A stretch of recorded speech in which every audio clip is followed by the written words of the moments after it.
driving from east to west for the first time. In about 1994, it was dark, and my boyfriend, now husband, and I were on desolate country roads in New Mexico. I mean, barely any sign of life. Suddenly, we drive by an old black man hitchhiking. He is sort of bent down, and when we drive by, slowly turns and gives this creepy, slow smile. Now, it is hard in 2024 to give you an idea of how little was out there and how long we had been driving in this level of nothingness. We both were kind of freaked out. Did you see that?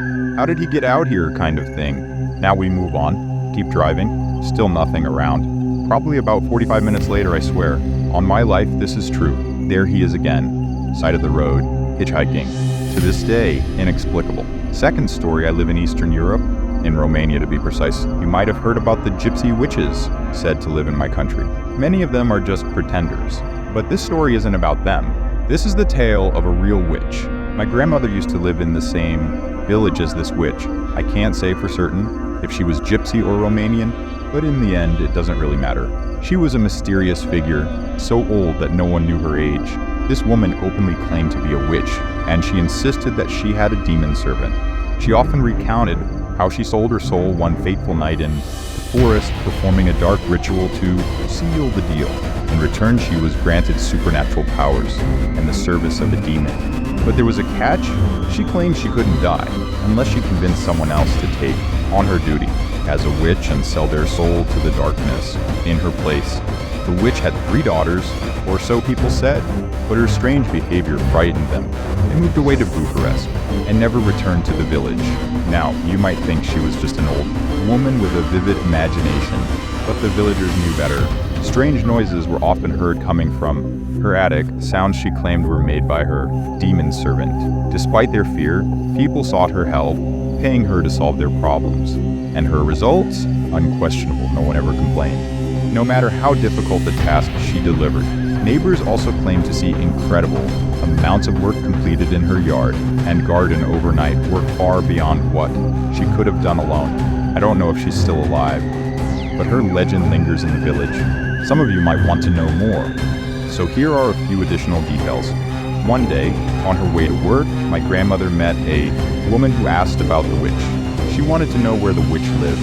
Curious, my grandmother gave her directions and asked why she wanted to visit the witch. The woman explained that a thief had broken into her house and stolen her savings. She was desperate to get her money back.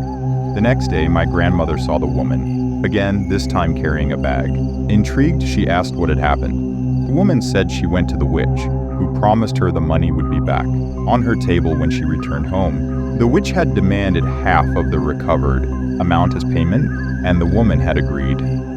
Better than losing everything. Sure enough, just as the witch had promised, the money was there. The woman was on her way to pay the witch her due, carrying the promised share in the bag.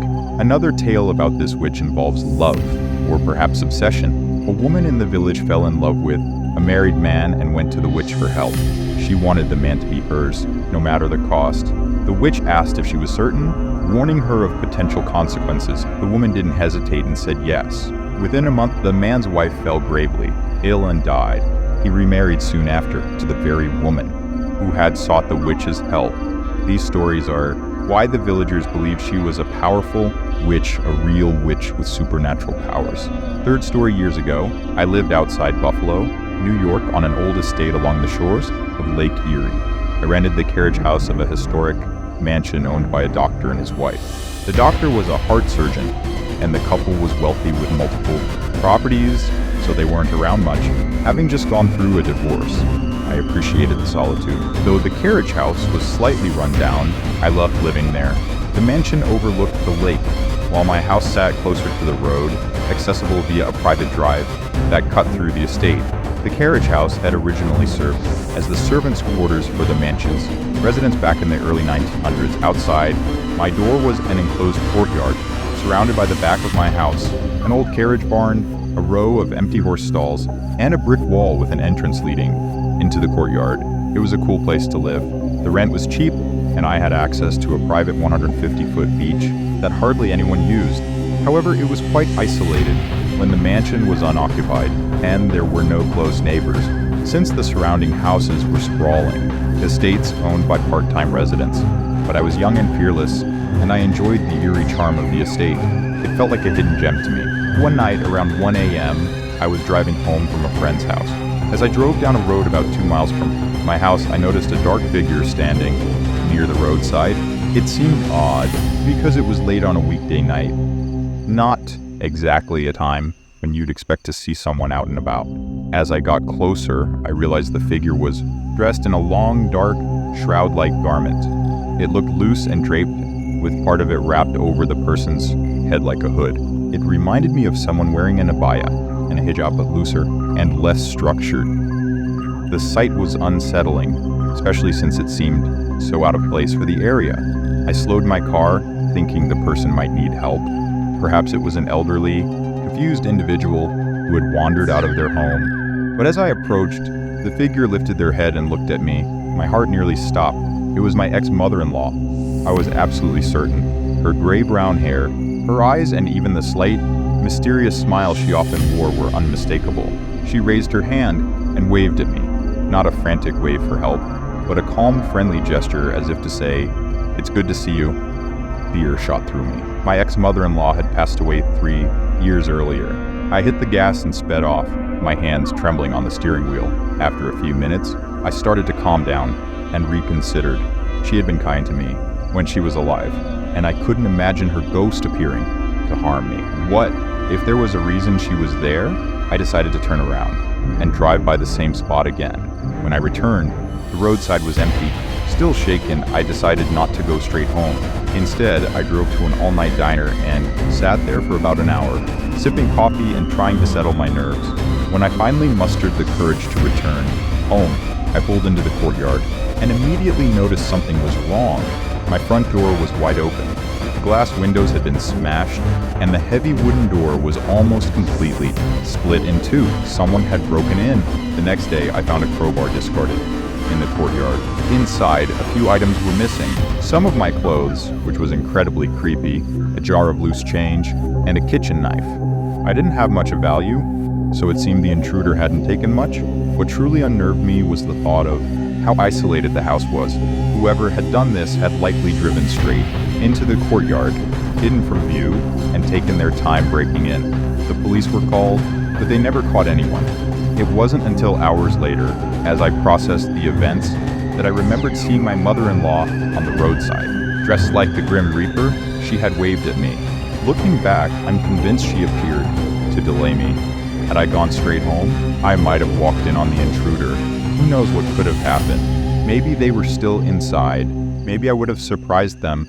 The thought of how differently that night could have ended still haunts me. Today I write fictional horror stories and have even completed a ghost story novel. But this story, it's 100% real. I swear on my ex-mother-in-law's grave.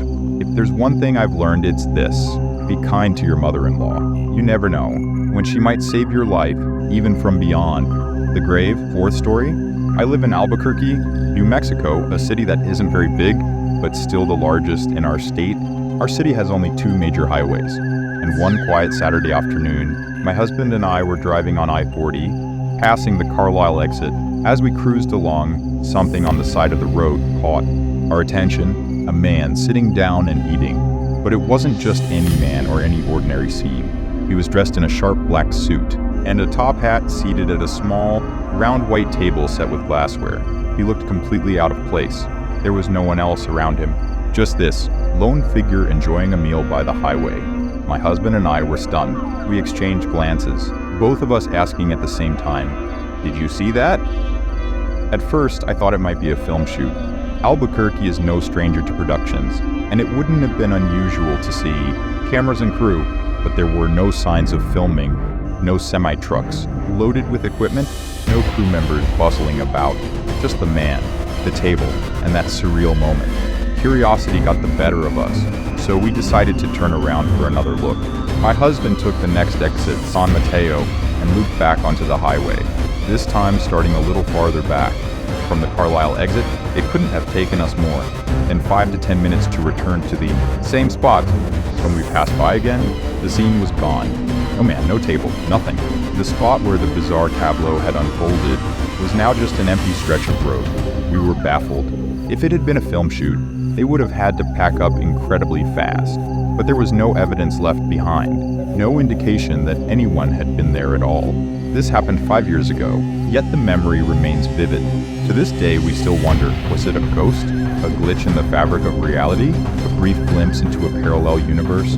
Or just some eccentric actor who vanished as quickly as he appeared? We've tried to make sense of it, replaying the scene in our minds and discussing every possible explanation. But no matter how much we rationalize, it still remains a mystery. Has anyone else ever experienced something like this?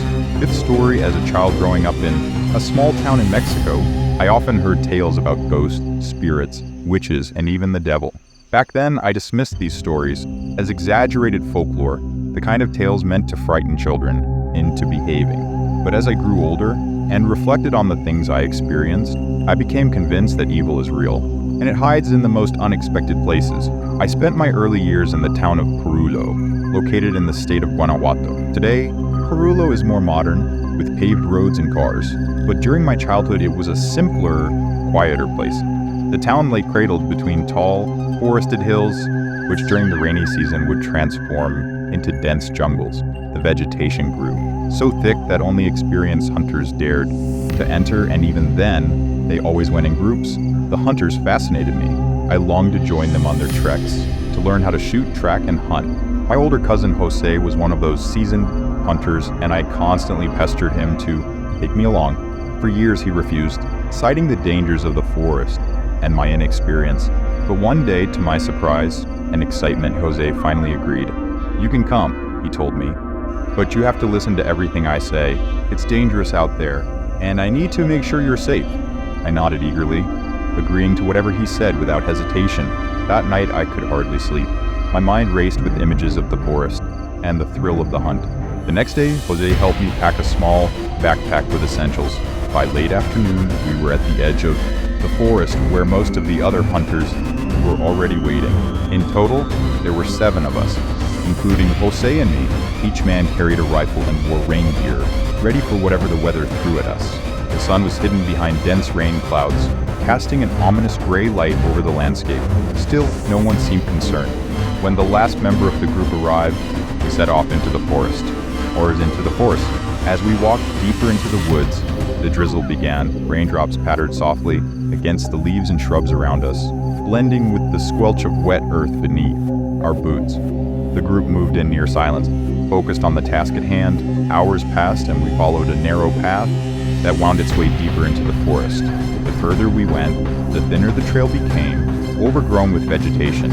By this time, 4 of the men had caught small game, rabbits and squirrels. Content with their catch, they decided to head back to town, leaving just Jose, another hunter, and me. Jose and the other man were competitive by nature, and neither was willing to give up the hunt. They pressed on, determined to bring home more. As the sky darkened, the forest transformed. The little daylight that filtered through the clouds vanished entirely, leaving us in pitch darkness. Not even the moonlight could penetrate the thick canopy. Our only source of light came from the headlamps, strapped to our foreheads, their battery packs secured to our belts. I started to feel uneasy. The excitement that had fueled me earlier was now replaced by a growing sense of dread. The rain began to fall harder, and the trail narrowed even further. Jose led the way, his rifle slung over his shoulder and a machete in hand, which he used to cut through the dense brush.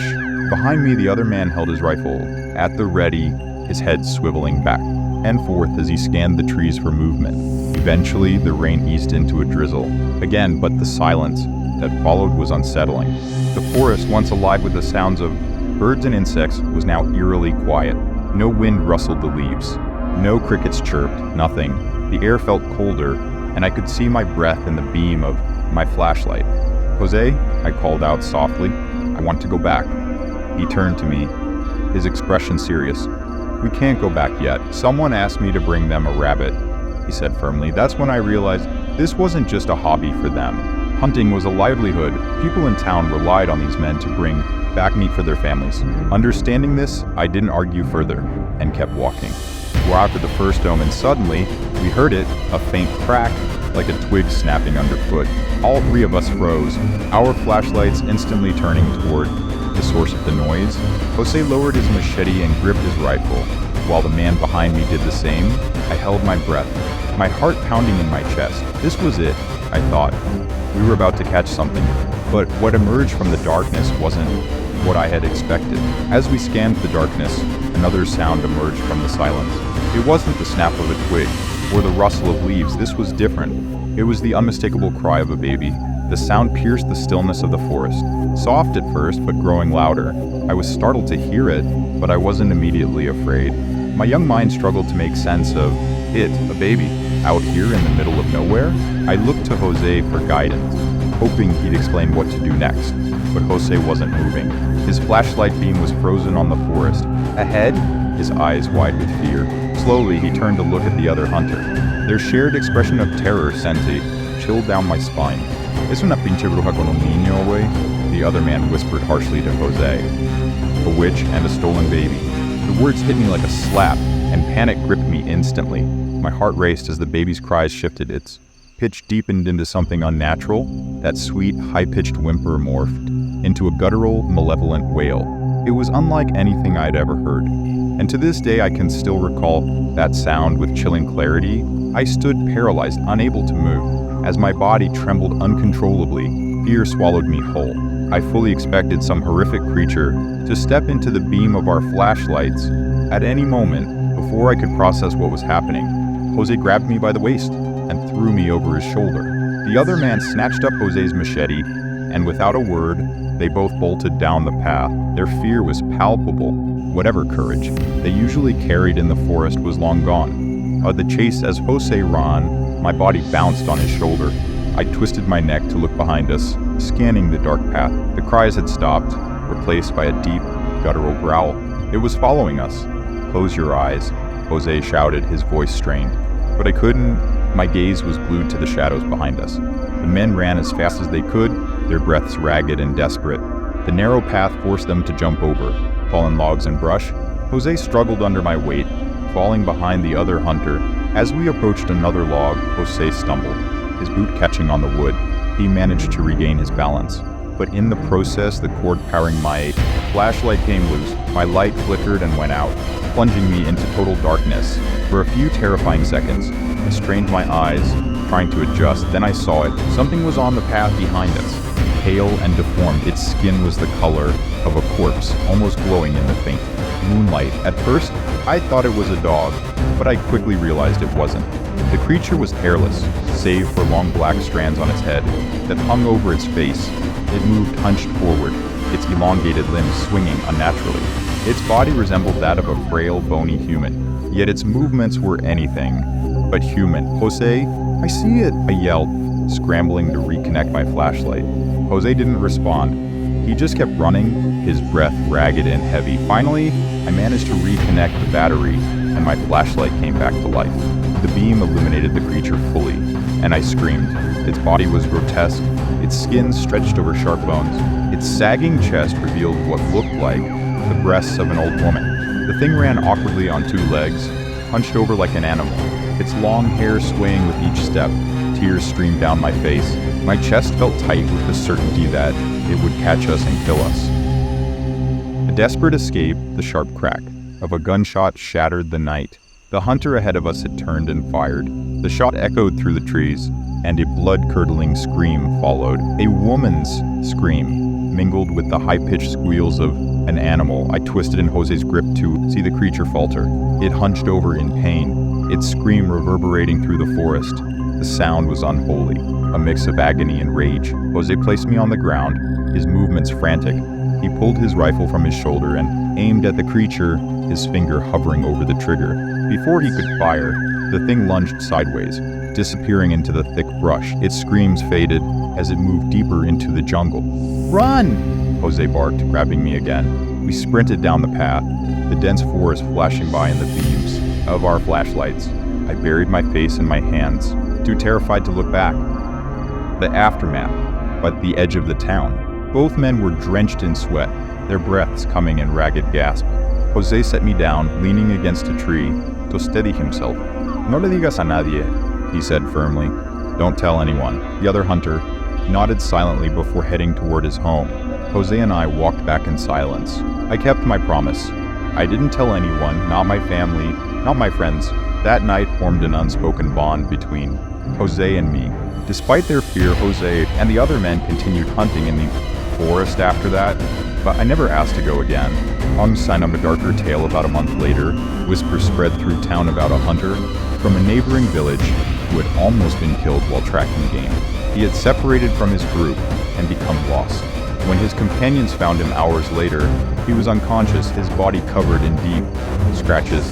Clutched in his hands was a fistful of long, black hair. The story went that he had encountered the same creature, the witch. He had grabbed her by the hair in desperation, but she had attacked him and escaped into the forest. Hearing this only deepened the dread I felt. About that night, whatever we had encountered wasn't just a figment of our imagination. It was real, and it was dangerous. To this day, I can't step into a forest without feeling a shiver of unease. The memory of that night in the jungle of Perulo haunts me still. Evil is real, and sometimes it comes from the darkness we least expect.